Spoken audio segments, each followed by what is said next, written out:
But to wrap up the show, we're going to end on Jimmy G. You know, we talk about Jimmy G from time to time, and especially this year because, you know, a lot of controversy. Him, Brock Purdy, him not playing that well. He was seen smiling on the sidelines early in the third quarter when they were down 21-7. Not looking too good. Laughing, I believe, with the owner, John Lynch. I mean, he's out of there. Let's be real. Jimmy G's out of there. There's no chance they bring him back. John Lynch is not the owner, is he? Or was he? He's the GM. He's the exec. Whoever. John Lynch. Yeah. He was on the sideline laughing, having a good time, even though their team was getting destroyed. You know, it's interesting to look at Jimmy G because I believe he knows he's out of there. Do they control him? I think he only has a 1-year deal. Yeah, anyway, he's right? done this year. He can go do whatever he wants. But they may want to bring him back because Kyle Shanahan was furious this entire game. Oh, yeah. I mean, the frustration on the 49ers side was like overwhelming. Absolutely. Yeah, they couldn't have had enough bad things happen to them. Very, very true. Yeah. So based on what you saw in this game and based on what you've seen over the past couple years with how Jimmy G's played with the 49ers, if Jimmy G was healthy enough to go, because if the 49ers made it, Jimmy G would have been activated and he would have been healthy enough to potentially play.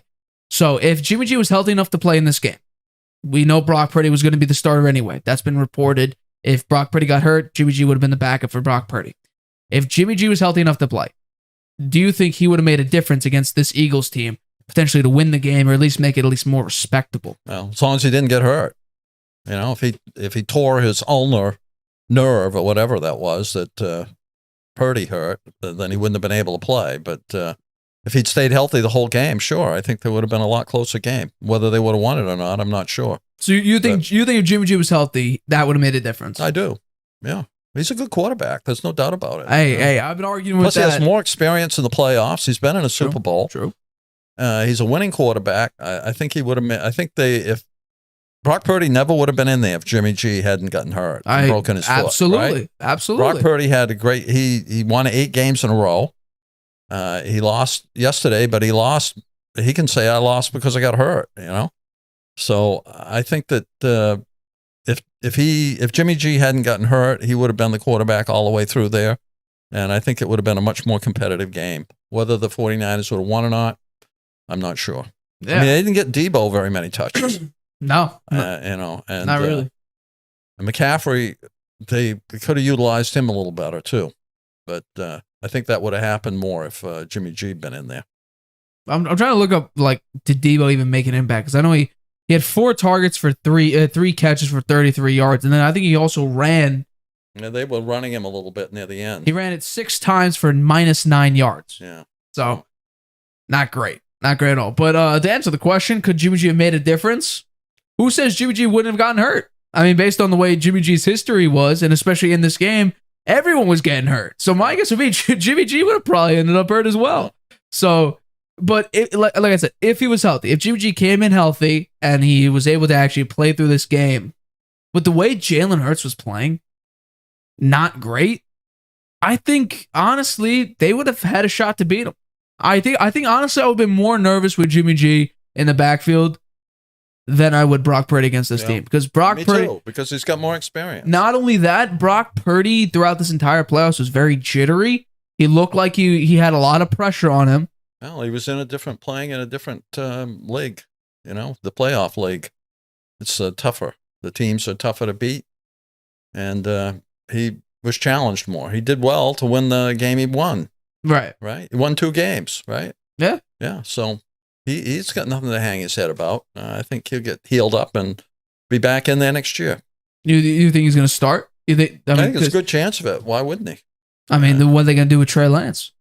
Maybe he'll be the backup, or maybe they'll compete. They each compete for the starting job. I mean, I think that's a given, but, you know, what if they say, bro, Brock Purdy did Trey this? Lance had a bad injury, so they may bring him along slow, you know, after he gets healed up. Could be. We'll see. But, you know, maybe they'll trade him. I don't know. I mean, just think about, you know, how quick we saw Brock. And this is the thing where we're talking about sample size here. Brock Purdy's sample size, you know, everyone was, oh my God, is he the next Kurt Warner? Is he the next Tom Brady? We saw Trey Lance's small sample size. He didn't look great. No. I think he has barely above 50% completion percentage.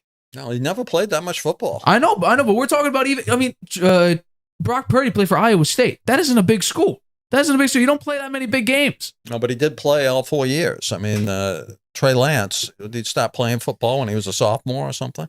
I think he had 1.5 full years of football at North Dakota State University. Yeah, so not even his sophomore year, it was his junior year. Because he was off for COVID, and I think he came in for one more year after that, so it might have been 2 years. But yeah, Brock Purdy came in here, first game, 2 touchdowns, over 100 yards passing. I think he might have actually had over 200 yards passing. We saw one game, and we thought, this guy could play. Trey Lance comes in, we like his mobility. He doesn't look great, and especially this season. This season, we have to remember, Jimmy G lost the job. They basically told Jimmy G, thanks, we'll see you later. I don't think he lost it as much as they took it away from him. Well, I mean, they didn't know what Trey Lance was going to do. They were making a bet on him. It's not like Trey Lance beat him out. Okay, no, that's fair. That's fair. So, and then Trey Lance comes in. Plus, he wasn't ready to play right at the beginning, right? I mean, he Jimmy was G still Trey recovering. Jimmy G at the beginning of the season. Yes. He was still recovering from his injury in the prior year. They didn't allow him to practice with the team until I think week 3. He didn't get a full playbook until week 3 when he was put in there as the starter. So, still though, when we saw Trey Lance, the small sample size that we did see compared to the small sample size we found from Brock Purdy early on, 1 or 2 games, even 3 games, I think that's how many Trey Lance has played. We are seeing 2 completely different reactions from the media and 49ers fans when it compares to Brock Purdy and Trey Lance.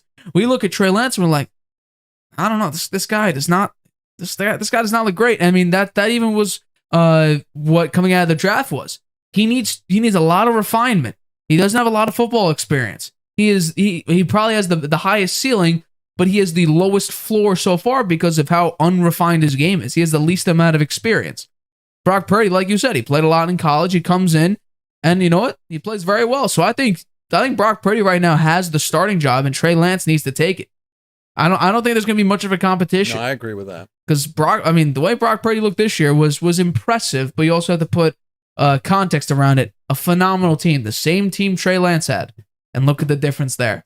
Look at the comparison between how Trey Lance played in the first 2 games. The first one was in a monsoon, and he lost to Justin Fields. And in the second game, I believe he got hurt in that game. Last year, the 49ers lost in the NFC Championship game. And, they did? And Garoppolo was the quarterback. So, and they were leading heading into the fourth quarter last year as well. So they did have a chance to actually, go to the Super Bowl with Jimmy G as a starting quarterback. If it wasn't for I still think it's Tarrant. I gotta look back at that game who hit him right in like the face. A potential interception, probably the game sealing interception. He dropped it. They drove down, scored, wasn't able to win the game. So it was very, very unfortunate.